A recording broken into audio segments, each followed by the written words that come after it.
Imagine your car dies on the side of the highway, right? A tow truck arrives, hooks up your front wheels, and, drags the car 5 miles down the road. Which sounds completely normal, like that's just how you tow a car. Exactly.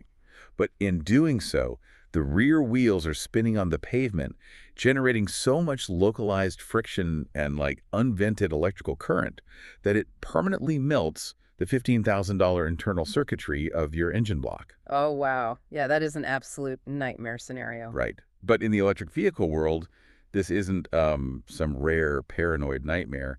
It is a daily reality. And local emergency fleets are actively cashing in on the panic.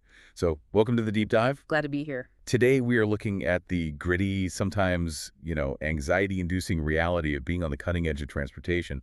We're looking at what it actually takes to keep these sleek, futurific cars moving for you, the driver.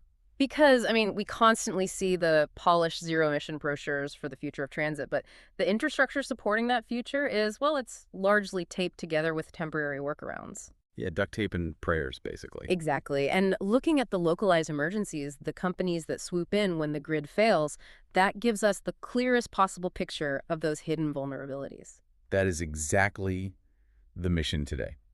We have a stack of highly targeted promotional campaigns for a company called Portland Mobile EV Charging.com. We aren't shopping for their service, obviously. We are decoding it. Right, trying to see what it tells us. Yeah, we're looking at their ads targeting the Portland and Vancouver area to understand the very real pain points of driving an EV in the Pacific Northwest today. Okay, let's unpack this. Before we even talk about finding a charger, we have to look at the consequences of running out of juice. Which are pretty severe, judging by these ads. Oh, totally.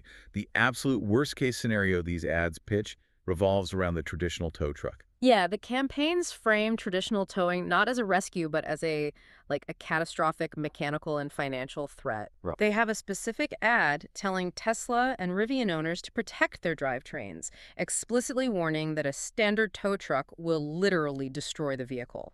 I read that and immediately wondered about the mechanics.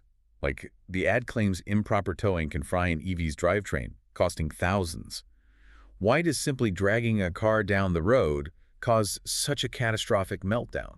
Well, it really comes down to how electric motors function compared to internal combustion engines. A traditional gas car has a true neutral gear that physically disconnects the wheels from the engine. Right, so you can drag it all day and the engine just sits there, completely isolated. Exactly. But electric vehicles, particularly those with permanent magnet motors, they don't have a physical clutch that disconnects in the same way. So when the wheels of an EV turn, they physically spin the electric motor. Because the motor and the wheels are directly linked to capture energy when you slow down, right? Precisely. That's regenerative braking. The motor turns into a generator, converting the car's kinetic energy back into electricity to recharge the battery. Okay, it makes sense. But imagine what happens if the car is completely shut down, or the battery is bricked, and a tow truck drags those drive wheels across the pavement at 40 miles an hour. Oh man, so the wheels are forcing the motor to generate massive amounts of electricity, but the car is off, so the computer isn't managing it at all. Right. The electricity has absolutely nowhere to go. The battery contactors are open, meaning the circuit is broken, so the energy just backs up into the inverters and the internal circuitry. Which causes the melting. Exactly. It manifests as immense, uncontrolled heat. It will literally melt the internal components of the drivetrain. That is why EVs require flatbed tow trucks where all four wheels are completely off the ground. And if a flatbed isn't available or, the tow operator doesn't know better, you are looking at a totaled vehicle. A total loss, yeah. Which brings us to the other angle of this campaign, what they call the price and towing scam. The ad uses the phrase, "hold your EV hostage," painting tow truck drivers as predators, charging insane fees to drag your car to a dealership where it sits for days. It's very aggressive phrasing. It is. And I have to push back on this framing a little bit. Are standard tow companies really operating a malicious scam? Or are they just fundamentally ill-equipped to handle this completely new type of vehicle architecture? What's fascinating here is the psychological marketing at play, because the reality on the ground is a mix of both. The towing industry operates on volume and speed. Yeah, get in, get out. Exactly. Upgrading an entire fleet to flatbeds and putting operators through specialized high-voltage training is incredibly expensive.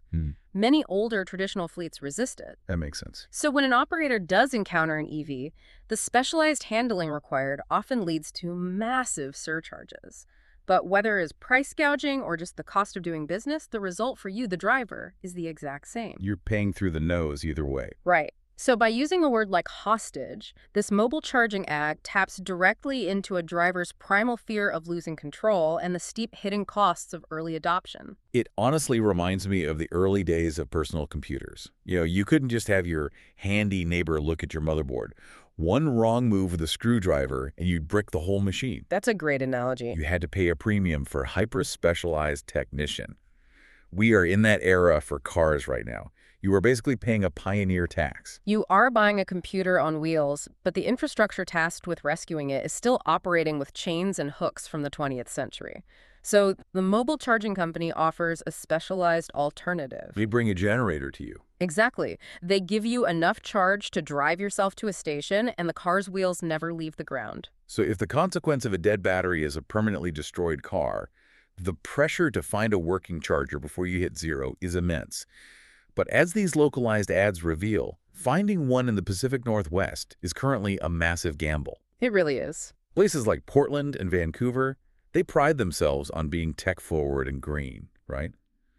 But the campaigns explicitly call the charging infrastructure a work in progress. Because they highlight a deeply fragmented system.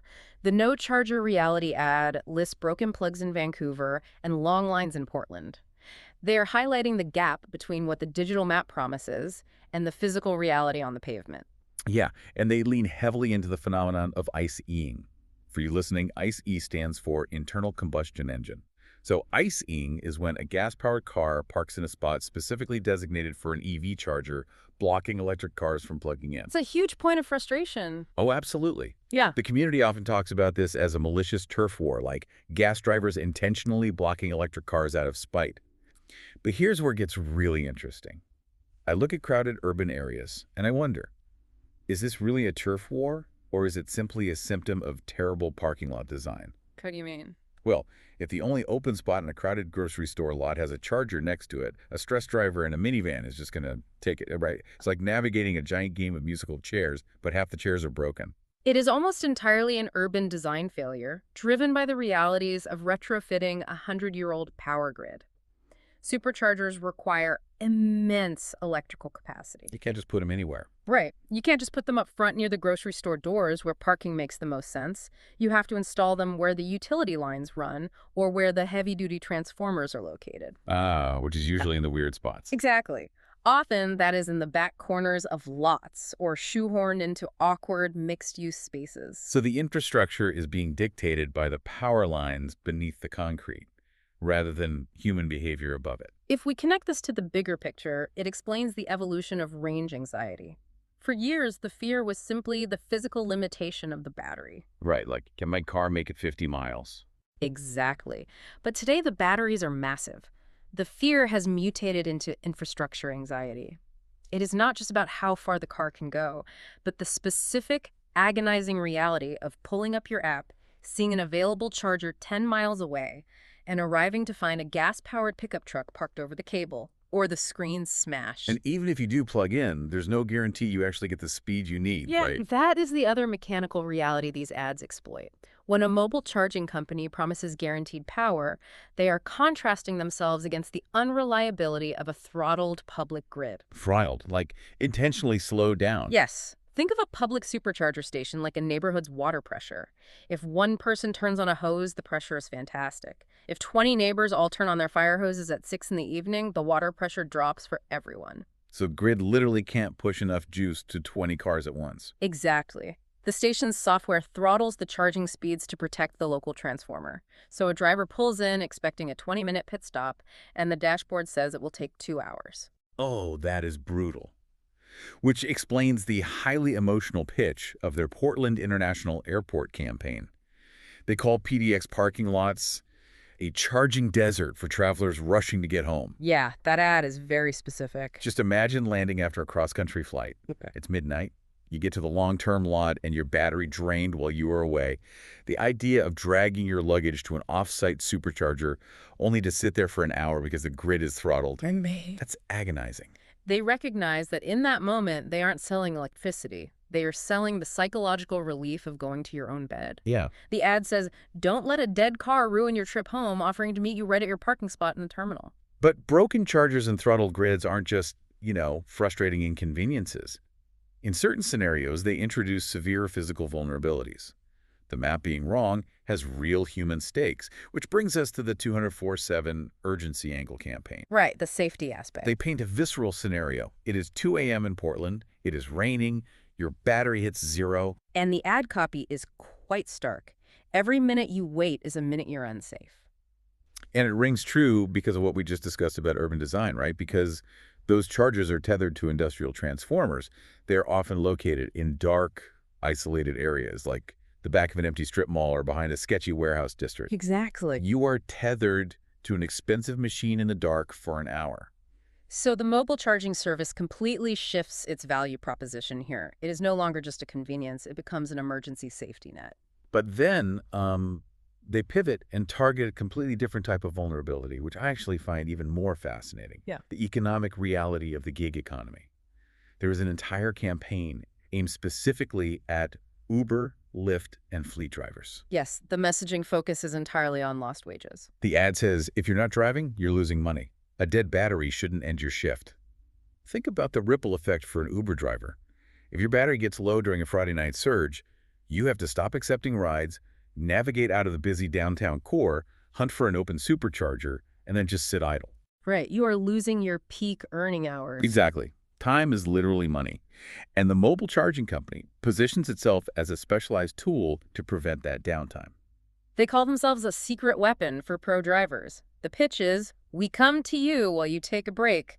It operates exactly like a NASCAR pit crew. It really does. Instead of the driver pulling off the track into the pit crew tracks the driver down in the middle of the city, juices up the car while they eat a sandwich, and sends them right back into the surge pricing zone. It is a highly compelling service for someone whose livelihood depends on maximum uptime. But this raises an important question regarding the structural shift in our economy. Okay, what's that?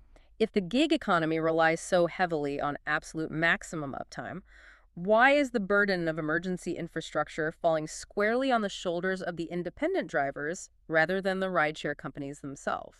Oof. That is the multi-million-dollar question. Because these massive rideshare platforms are making very public pledges to transition their entire fleets to electric vehicles, right?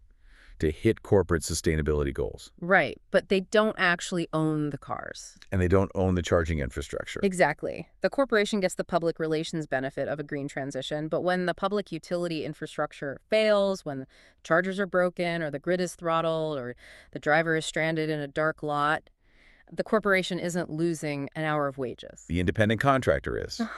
The driver takes on 100% of the risk of the green transition. They're the ones paying out of pocket to call a private mobile charging service just to salvage their Friday night shift. We're witnessing the outsourcing of public utility infrastructure to private gig workers. The traditional safety net, like reliable, ubiquitous gas stations, does not yet exist for EVs. So true. So independent drivers are forced to subsidize the gap using services like PortlandMobileEVCharging.com. For a stranded commuter at 2 a.m., mobile charging is about physical safety. But for a gig worker, it is a desperate patch for a systemic economic failure. So what does this all mean? When you step back from this stack of, hyper-targeted ads, the story isn't really about a single company offering a roadside service. No, it's much bigger than that. It is a massive neon sign pointing to the messy, transitional growing pains of adopting new technology. If you drive an EV, or are considering one, you have to realize that the ecosystem isn't just about the lithium-ion batteries inside the cars. It's about the makeshift, often invisible emergency safety nets currently holding the whole thing together. And those safety nets are being aggressively monetized by private on-demand fleets because the public system is fundamentally lagging behind consumer adoption. And looking closely at a company like Portland Mobile EV Charging.com, you see a business that has perfectly mapped the anxieties of the modern driver. Every push to dial their 503 number is targeted at a specific dread. They know you are terrified of standard tow trucks melting your drivetrain. They know the digital map lies about broken plugs in Vancouver. They understand the exhaustion of a charging desert at the airport and the brutal economic math of an Uber driver losing a Friday night surge. They've built an incredibly smart business model squarely on the friction that happens when a cutting-edge vehicle meets an underdeveloped world. But analyzing the success of this model leaves us with a profound final thought about urban development.